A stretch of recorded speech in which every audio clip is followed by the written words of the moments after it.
So where are you with the whole higher power thing these days, Tom? I'm pretty secular. I consider myself an atheist, but I'm all in on recovery and sobriety. And I believe it when I'm told that I need to find something bigger than myself, outside of myself. I don't always have the best answer for like what that thing is. And I think that it's Right. fluid somewhat. And I wonder at times if that makes me a liability, if that puts my sobriety at risk.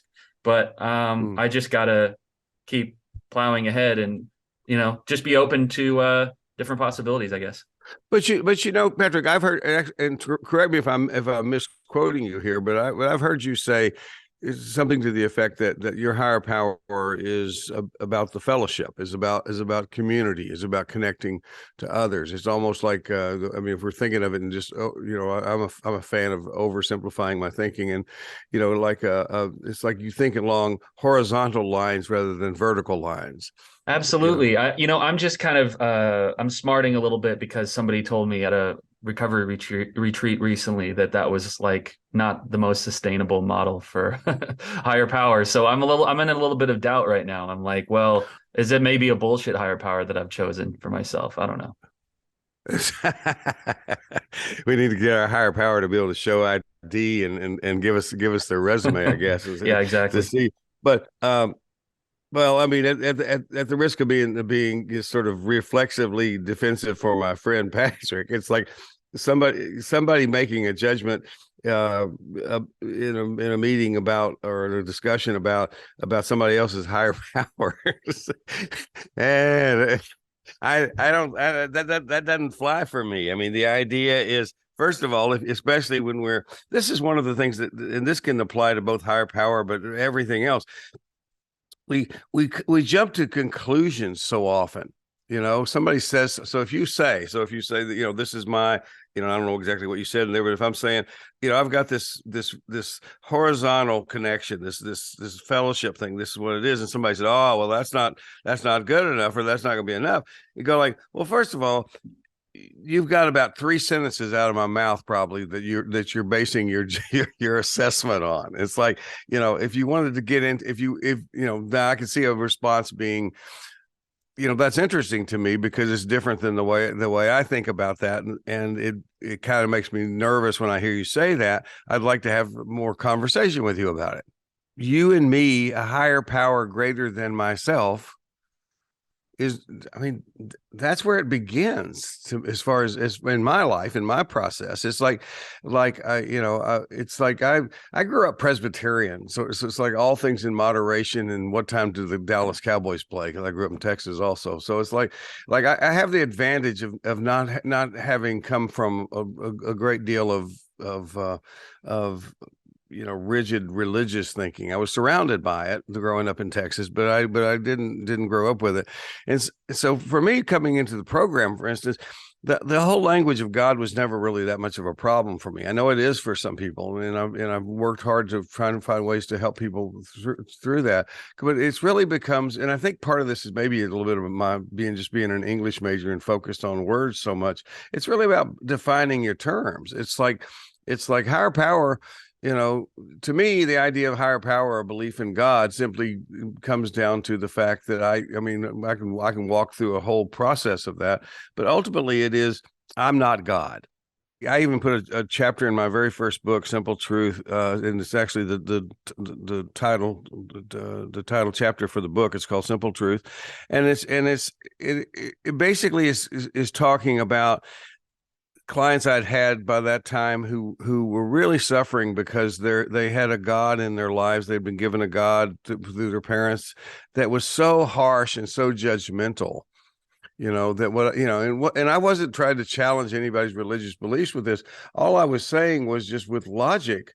It's like their God was really a much more judgmental, harsh entity than I am.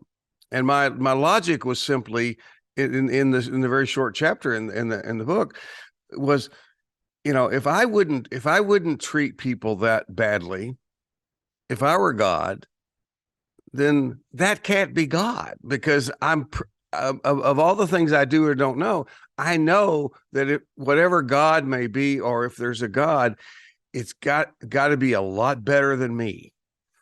if that makes sense. It's like, so the idea is sometimes it's just a matter of saying, okay, it's saying that's not.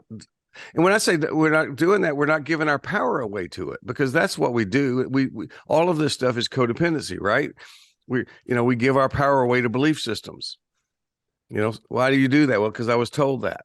And in this case, if we're talking about religion, we're talking, God told me. It's like, no, probably your mother or your grandfather told you, and Well, somebody else told them. yeah. Well, I mean, the admission that we are not God, it ties into it ties into the self-will thing, or moving away from Hmm. self-will and kind of Yeah. investing that energy, that recovery energy into something outside of yourself. And I think like I get tied up because in some of the rooms, the language is so insistent on the idea of God, or calling it Hmm. God. And Hmm. I look at you, and you've been recovering for a couple decades now, and Hmm. I think that many in the rooms would say, well, you didn't make it that far on self will. It was God that got you through that. The caricature of the judgment that you just created there, which was, okay, Tom, you've done this for this long, and it's like it'll actually be 37 years in January if I stay sober that long. We'll see how that goes. But it's well, you didn't do that on self-will. Go see that. I love that you bring that up, because this is one of the problems we have, period, across the board in having conversations about these very important things. Is we oversimplify what's complicated, and we complicate what is actually simple. But in this case, it's way oversimplification. It's like, so you either believe in God, the higher power, like I do, or you just believe in self-will. It's like that doesn't even make any sense to me. Gives me this furrow in my brow. I'm going like, well, what does that have to do with anything? Even if you ask me after, as much time and energy as I've put into my recovery through the years, you say, well, what do you think has brought you here? I'm going like, wow, that's a huge question. We are reaching out to higher powers when we are reaching out to different people. Like I said, this is what I say to people. I said it before, but I'll say this again. Is when I have a client having trouble understanding, saying, "What do I don't believe in a higher power." I go like, if you're sitting in therapy with me, then basically you believe in a higher power, and it's not me. It's the fact that you believe that therapy, the conversation, the collaboration between the two of us, is somehow going to be bigger and more helpful than you can do for yourself. My weekend spent just listening to basically the same two speakers. At the end, there was a few different Mm-hmm, younger mm-hmm. or newer people that spoke. The higher power stuff was like the crux of almost every talk. Wisdom is the accumulated knowledge of our ignorance. When I was younger, I really knew things. I understood things. I mean, and I'm not, when there was, and it's part, I'm not just putting my younger self down either. I'm going like, that's part of the growing process. But, I remember wondering how the old people got to be so stupid.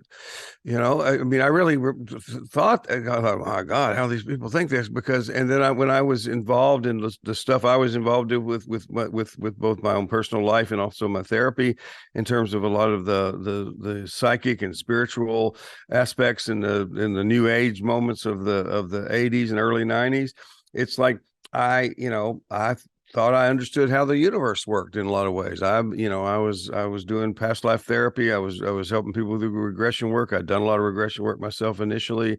And so I had that frame of reference that I looked at it through, and everything made sense through it. And so, and that's no different than somebody who is a Church of Christ person and has a frame of reference that looks at that, or somebody who is an atheist and has a frame of reference and looks to it. Whatever the frame of reference is, we can make everything look like. The harder part of humility, I think, is letting go of all of that and realizing, okay, I had a therapist, Linda Odom. She would end sessions sometimes in a way that frustrated the hell out of me. It would be, she would, and maybe she only did this once or twice, but I remember it as it made it left a mark anyway. And at first a difficult, frustrating one, and later a really powerful one. You'll see it. We would have these deep conversations because I was really into the spirituality and the psychic connections and all of these stuff, and I was dealing with all kinds of things, really amazing, wonderful, spiritual things.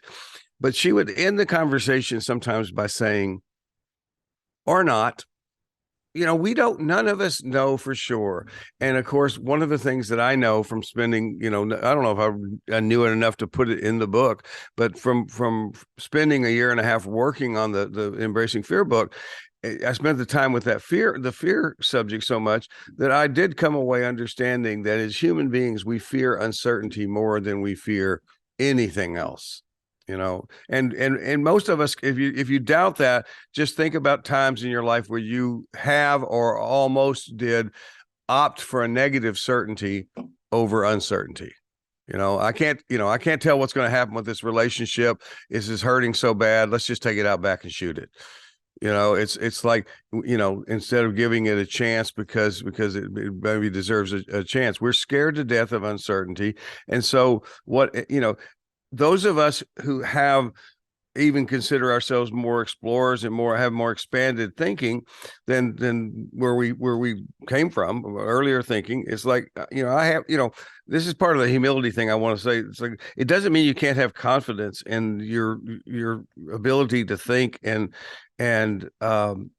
surmise and develop new ways of thinking and describing this stuff, because it's like, I still would say, if you have people who are talking at an AA conference and it's all about higher power a lot of times, but you can tell that it really is still based in the idea of a higher power is some old guy or gal, that's just another bigger person than us. That's, I don't feel arrogant to say that's limited thinking. Those people are not, and it's fine. It'll work. It can work for them. They're fine. I don't think there's anything I don't believe there's anything in the world judging them saying that, they're going to be in big trouble with that. Just from my opinion, it's like, my opinion is those people are not allowing themselves to have the or not, and to be able to say, ultimately, I don't know. Mm-hmm. And that's the wisdom is the accumulated knowledge of our ignorance. The wisest people we know in the world, think about the wisest people they're the people who are the most comfortable with that sentence, I don't know.